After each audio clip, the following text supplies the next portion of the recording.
कश्मीर इंसानियत के लिए पहचाना जाता है। कश्मीरियत जो इसकी सबसे बड़ी पहचान है, जिन्होंने अपनी जानों को खेल कर, अपनी जानों को उसका सामने उसका गंवा कर उन्होंने वहां टूरिस्ट की हिफाजत की, ये पूरी जीती जागती उसकी एग्जाम्पल है। साथियों, इसके मूवमेंट की जानिब से जो कैंडल मार्च बसो कल्याण की तारीखी मस्जिद जामा मस्जिद से बाबाए कौम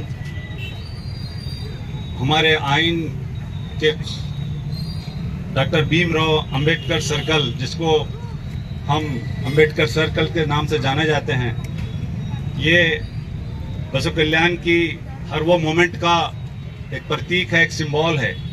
हम इस जगह से पैगाम देना चाहते हैं पूरे भारत के लिए कि जान जो टूरिस्ट की कश्मीर के अंदर ली गई है, इसकी हम पूरे मुसलमान, पूरे दलित भाई और पूरे बैकवर्ड्स हिंदूज मुस्लिम सब लोग उसकी खंडन करते हैं, क्योंकि ये किसी एक इंसान का, किसी एक धर्म से इसका ताल्लुक नहीं है। जो लोग इस तरह की घटना करते हैं उनका धर्म से कोई ताल्लुक नहीं रहता। भाइयों, जरा सोचिए कि किसी भी देश की सबसे बड़ी चीज वो होती है उसकी अखंडता, उसकी सुरक्षा। जहां इसमें चूक हुई है, इसके लिए हम निंदा करते हैं इस सेंट्रल गवर्नमेंट की, अमित शाह की, कि जिन्होंने जहां पर सीआरपीएफ को खड़ा किया उस पहलगाम में, जो आर्मी को खड़ा करना था उस जगह पर उन्होंने सीआरपी को लिया। और ये सीआरपी होम मिनिस्ट्री के अंदर आती है और इस होम मिनिस्ट्री को उसकी जिम्मेदारी लेना पड़ेगा कि जो हिस्सा आपने अपने नेतृत्व में लिया और वहां इतना बड़ा कांड हुआ कि नहते 28 लोगों की जान चली गई, क्या इसकी जिम्मेदारी उनकी नहीं बनती है? क्यों राजनाथ सिंह इस पर नहीं बोलते? क्या बात है कि हमारी 10 लाख फौज जो कश्मीर में खड़ी है, क्या वो इतने बड़े आतंकी हमले को रोकने में नाकाम हुई? क्या ये हमारी फौज की कमजोरी है? हरगिज नहीं, हमारी फौज बहुत मजबूत फौज है। हमारी फौज हमारी हर किस्म की लड़ने की ताकत रखती है, लेकिन इसको भी तुम सियासी रंग देने जा रहे हो, ये सरासर गलत है, जिसकी हम खंडन करते हैं, जिसका विरोध करते हैं। धर्म पूछकर मारना ये घिनौना हरकत है, ये इस्लाम इसकी हरगिज इजाजत नहीं देता। भाइयों, जहां जो एक तरफ हमारे मुल्क की दूसरी तरफ जिस बात की तरफ ये जहादी मानसिकता काम कर रही है, तो हमारे मुल्क में यहाँ फसादी मानसिकता काम कर रही है। इस फसादी मानसिकता की तरफ हम देखना चाहते हैं। क्या वजह है कि हमारे मुल्क के अंदर आए दिन फसाद होते रहते हैं? क्या वजह है कि आए दिन मुसलमानों को टारगेट किया जा रहा है? क्या वजह है कि आए दिन मुसलमानों को खुसूसियत के साथ उनके लिए कपड़े देखकर पहचानने की बात कही गई थी? उस वक्त ये बात याद नहीं आई, आज ये बात कही जा रही है। आज ये बात कही जा रही है।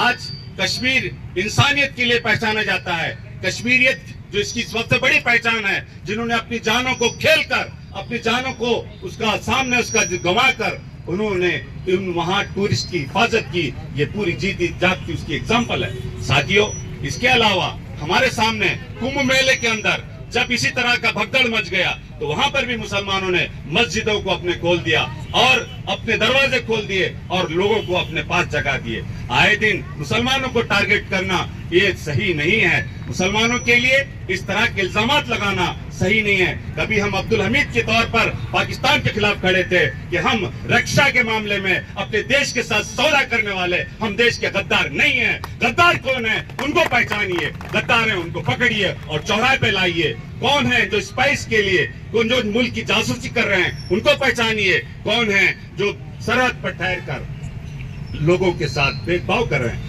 मीडिया इस वक्त देश के लिए एक जो अहम रोल अदा करना था, सच्चाई को पेश करना था, वहां पर ये अपना गलत रंग पेश कर रहे हैं, जिसकी वजह से हम खंडन करते हैं। आखिरी बात जिसकी तरफ मैं आपकी तरफ तवज्जो चाहता हूं कि देखिए कि ये चीज कि आए दिन जो चीज कही जा रही है, जिस तरह से अभी नित्यानंद साहब ने कहा कि ये कहीं ना कहीं एक जो चीज हमारी चल रही थी, एक जो हमारा मोमेंट चल रहा था, उस मोमेंट को डाइवर्ट करने की भी कोई साजिश ना होती।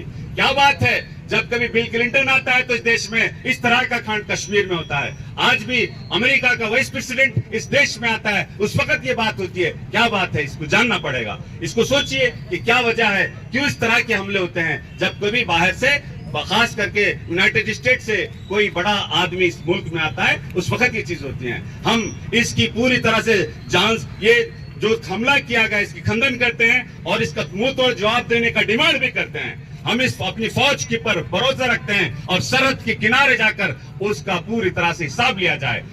जात और धर्म इस वक्त देश की अखंडता के साथ सौदा नहीं होगा। आइए हम सब एक होकर उन जो मरने वाले पीड़ित लोग हैं, उन पीड़ित लोगों के गम में शरीक हैं, उन लोगों की बहादुरी को जिन्होंने अपने कंधे पर बिठाकर उन टूरिस्ट को अपने घरों तक पहुंचाया, जिन्होंने अपनी जान पर खेलकर उन लोगों को बचाया, उन सबको उनकी बहादुरी को सलाम। और जिन लोगों ने उस वक्त, जिन लोगों ने तकलीफ में हैं, जो जख्मी हैं, उन जख्मियों के लिए भी हम दुआ करते हैं कि उनको अल्लाह सेहत अता फरमाए। और इस वक्त भारत में जो इस्लाम है, जो शांति का प्रतीक है, सलामती का और भाईचारे का हमारा दीन है, ये पहले अमन चाहता है और सुरक्षा चाहता है, इंसाफ चाहता है, अदल चाहता है। लेकिन इसको बहाना बनाकर इनोसेंट लोगों को टारगेट कर कर उन कश्मीरियों को जो हिरासमेंट करने की कोशिश की गई, ये भी दुरुस्त नहीं रहेगा। बात याद रखिएगा कि जो चीजें बात है मुजरिम को सजा देना है, लेकिन मुजरिम को सजा देने का नाम लेकर दूसरे इनोसेंट को सजा ना दी जाए, इस तरह की भी हम डिमांड करते हैं। साथियों, हमारे बसों कल्याण के एमएलए साहब ने कल बहुत सी आइन बाइन बातें कही, ये दुरुस्त नहीं है कि क्योंकि बसों कल्याण अमन का शहर है, यहाँ पर भाईचारा के एग्जाम्पल हजारों मिलते हैं, उसके बावजूद भी और किस तरह के भाईचारे की बात करते हैं, ये चीज भी दुरुस्त नहीं है। हमने हर तरह के मौके पर ये जो चीज होती है कि मॉब लिंचिंग में कितने लोग मारे गए, कितने लोगों ने जिनको ऊपर उनका धर्म देखकर, उनकी जात देखकर उनको पहचाना करने की बात कही गई। जितने लोगों को बात कर कर इस तरह के अमन को जो धर्म भरम कर रहे हैं, उन फसादी मानसिकता वालों को इस वक्त सोचने का है कि हमारा देश एक बहुत ही प्यारा देश है, इस भाईचारे को हम बाकी रखेंगे, हम सब मिलजुल कर इस देश की तरक्की के लिए काम करेंगे और देश की रक्षा के अंदर हम सब लोग सबसे पहले रहेंगे। थैंक यू, इंशाअल्लाह।